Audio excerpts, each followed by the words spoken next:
So Workday reported Q1 earnings recently, and the metric that jumped off the page immediately was the fact that they had a 120-month CAC payback in Q1. They spent about $630 million on sales and marketing to generate just $76 million in net new ARR. This is a massive blowout compared to Q1 of last year, and if you even look further back, a massive blowout in all of the company's history. As we can see on this chart, they've consistently sat at around a 30-month CAC payback for the last few years. And then boom, right, this massive blowout in Q1 of this year up to 120 months. They did have a slight outlier in Q1 of last year as well. So this could be some seasonal variability, but it's something that we'll take a close eye on when they announce Q2 earnings later this year. Year over year numbers are a bit better. ARR grew 13% to $8.2 billion.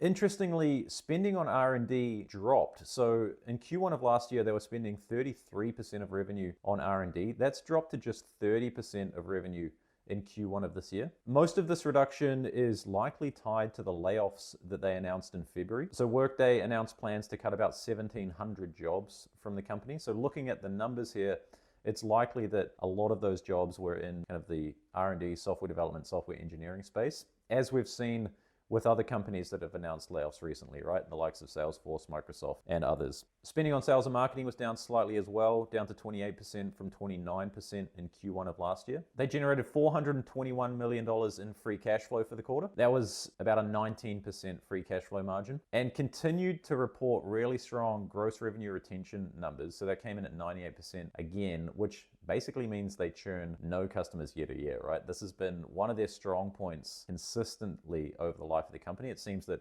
once you buy Workday, you're not really swapping it out for anything else. They've got a market cap at the moment of about $64 billion, or about 8 times Q1 ARR.